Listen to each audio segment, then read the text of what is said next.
জনপ্রিয় online news portal আলোকিত সময়, নিউজ বাংলা, বিজলি বার্তা পত্রিকার বরিশাল প্রতিনিধি তরুণ সাংবাদিক পারভেজ শিকদারের শুভ জন্মদিন আজ।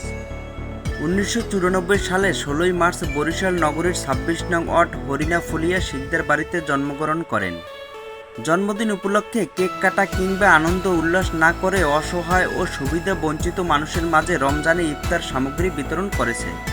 নগরীর হাতেমালি চৌমাথার আশেপাশের ভিক্ষুক ও সুবিধা বঞ্চিত মানুষের জন্য তিনি খাবারের ব্যবস্থা করেন।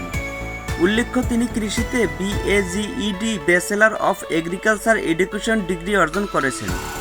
সাংবাদিকতা ও পড়াশোনার পাশাপাশি তিনি বিভিন্ন সামাজিক ও স্বেচ্ছাসেবী কর্মকাণ্ডের সাথে যুক্ত রয়েছেন। তিনি একজন নিয়মিত A পজিটিভ রক্তদাতা, এখন পর্যন্ত 37 বার রক্তদান করেছেন। এছাড়াও বরিশালের অন্যতম স্বেচ্ছাসেবী সংগঠন লাভ ফর ফ্রেন্ডসের প্রতিষ্ঠাতা। তিনি বরিশালের তরুণদের রক্তদানে উদ্বুদ্ধ করেছেন। তার মাধ্যমে সমাজে বহু সুবিধা বঞ্চিত শিশুরা ও নারীরা সহযোগিতা পেয়েছেন। জন্মদিনে দেশবাসীর কাছে দোয়া চেয়েছেন তিনি।